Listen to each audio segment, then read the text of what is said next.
Hello, what's going on? How we all doing? Sorry this one is late. Let me explain. I am back home at my home, as you can see, where I usually record my videos previously before I moved into college, right over there.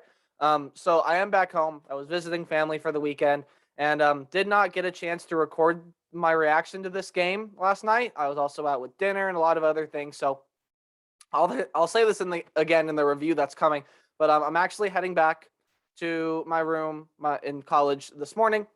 I'm gonna watch the Browns game with my dad, and then after that, I'm gonna go ahead and head on out. So the review will be up today. It'll just be up probably later than usual, if that makes sense. So probably not gonna get back to my dorm till like 5, maybe 6. And then I'm gonna eat. And then after that, I'll sit down and record the review. So if it comes out tonight, you'll see it out tonight. But if it comes out, or if I feel like this is a little too late, I'll push it to tomorrow morning, and then you'll get a twofer when my top 25 comes out later that afternoon. Speaking of which, top 25 will be out any minute now. And curious to see where Ohio State ranks, because this week had a lot of chaos.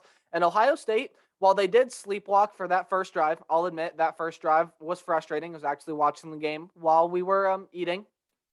So I was watching the game at dinner. Shows you how true of a fan I am, right? Nothing gets between me and my Buckeyes, not even food. We did sleepwalk through that first drive. I'll admit, yes. But after that, our defense looked pretty good. I mean, only 7 points allowed on that first drive. Our defense looked pretty solid at times. And I'm not going to make a huge deal out of it because it's Akron, right? It's Akron, not a very good team. Although Akron in previous years has been a lot worse than what they are. This year, I think this team can be pretty solid. Again, not really a bowl team in Akron, but they can be competitive in the Mid-American Conference. I think probably won't win a lot of games, but hey, just my opinion. Akron's got a lot of good players on here, and Ohio State was able to shut them down. So CJ Stroud didn't play in this game. They're seeing a shoulder injury, of course. So Kyle McCord comes out and starts. Shaky in his first couple drives, shaky in his first couple passes, but after that looked pretty good. 319 yards, 2 touchdowns, and 1 pick for Kyle McCord. Pretty good for him there. And Jack Miller, 66 passing yards, again, towards the end of the game. I kind of stopped paying attention to this one late in the game, I'll admit. Like, I glanced at it every once in a while just to, like, catch a play or two, but I was focused on some other games that were a little bit better at the time. But again, still did have this game on, caught a play here and there. And overall, again, I thought we played pretty well defensively. Couple things happened, though, in this game that kind of irked me. Not really irked me, just kind of shocked me. So previously to this game, Dallas Gant enters the transfer portal in an already slim linebacker position. Okay, go play somewhere else if you don't feel like you're needed. And then there was a storyline in this game that came out too that I'm actually going to get back to. So I want to talk about some other things first. I am going to get back to the big storyline for this game. No one expected Akron to win this game, but there was an interesting storyline that came out of it. I'll talk about it in a bit. Travion Henderson continued to do his thing, but Ohio State shared the load on the ground in this game. 8 carries for Henderson, 8 carries for Teague, and 9 carries for Williams. Combined, I believe, somewhere around 200 yards, somewhere around there. But Henderson had 93, Teague had 71, and Williams had 47. Teague and Henderson each 2 rushing touchdowns. And then when you look at receiving stats, Garrett Wilson right up there as well. For the second straight game, Chris Olave wasn't really used that much, only 2 catches for 12 yards. So Garrett Wilson has kind of stepped into that role of becoming the number 1 guy. So for Chris Olave, I mean, I think he's the best receiver in college football, and he's being overshadowed by Garrett Wilson. So we'll see what happens with there, right?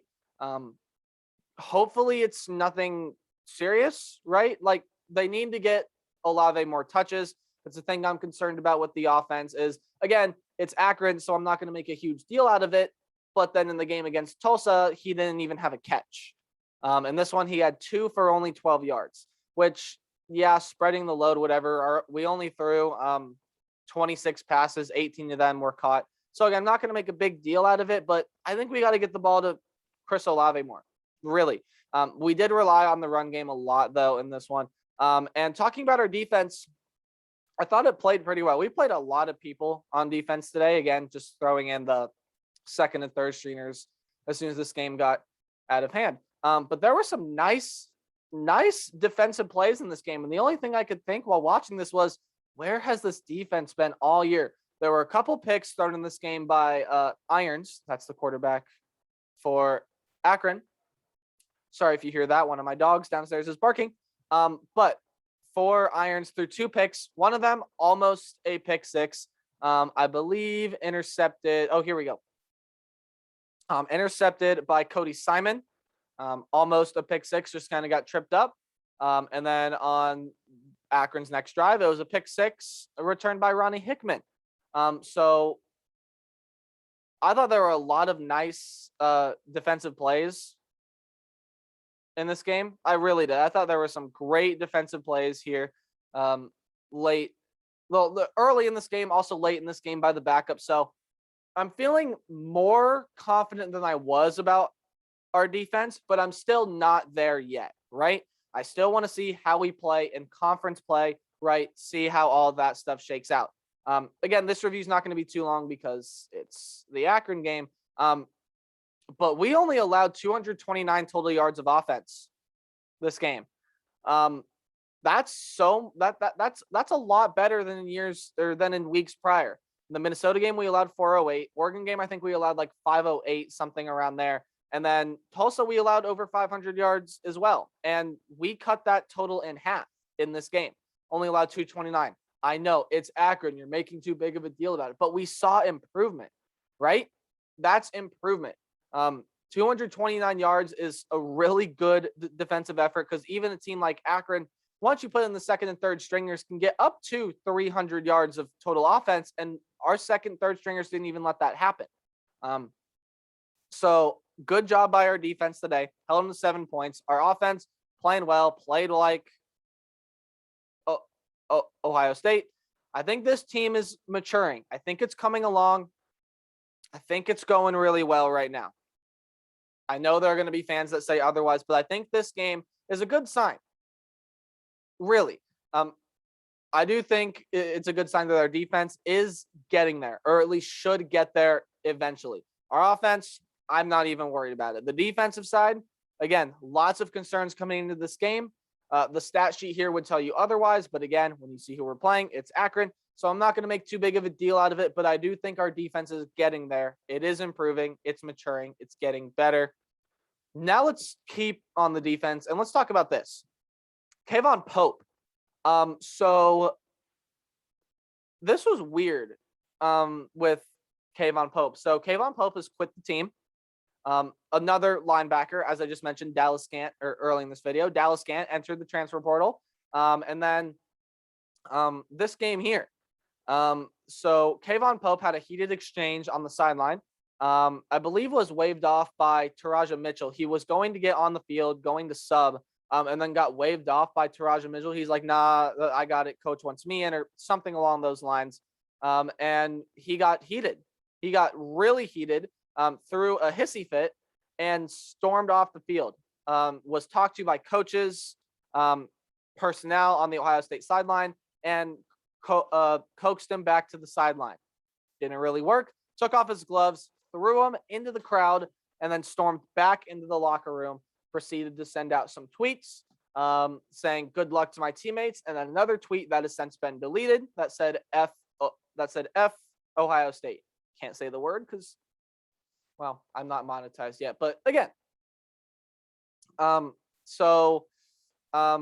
good riddance. Get him out of there if he has that kind of attitude. I mean, like, Kayvon Pope was never going to be a great player. Maybe he can be for someone else, but a program like Ohio State, you know, you're coming to play with the best against the best. And for him to throw that, like, literally like temper tantrum, like a little kid, throwing his gloves in the crowd, like, kind of like, I want to get on the field. Good riddance, leave, go away. I don't want you on this team bringing that kind of attitude into here. Not okay. And Ryan Day coming off the field, saying all the right things, saying, I don't know if he's off the team yet. We all know he's off the team. We all know he's gone. Don't expect him to be back at practice. That's all I'm going to say. So interesting storyline there. Definitely will keep following up on it.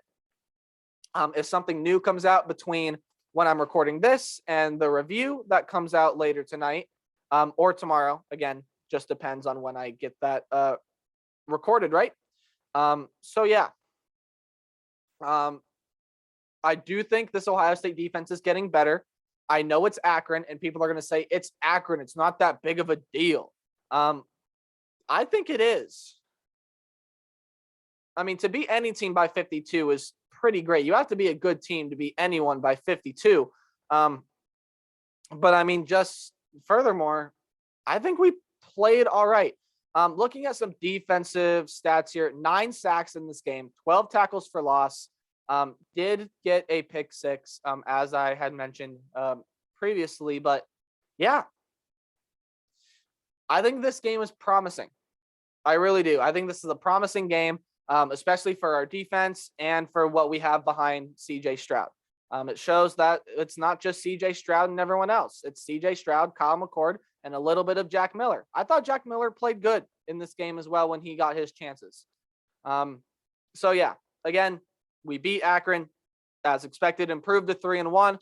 I'm interested to see where we fall in the top 25 poll. It may come out by the time this video goes live. I'm going to guess probably not. It probably hasn't come out yet, but you never know. Be interested to see where they fall. Next week, we get a road game against Rutgers, so now we get into full Big Ten play. Probably should win that one as well, but Rutgers looked good against Michigan. So I might be talking about that one in my weekly preview where I go through my 10 best games. We'll see. Haven't looked at the slate of games yet this upcoming week. All I know is there's some pretty good games on. All right, guys. So with that being said, I'm going to go ahead and sign off here. This was my Ohio State fan reaction. 2021 Game 4. Akron, we are getting better. So thank you guys so much for watching. Please leave a like, subscribe, share if you enjoyed this video. If you are an Ohio State fan like me and you want to see more of these, I'm signing off. I'll see you guys either later tonight with my weekly review, or tomorrow you'll be getting a twofer with my review and my top 25. Again, review up to date, but top 25 definitely will come out tomorrow. So OHIO, Buckeyes get this one done. See you guys later. Goodbye.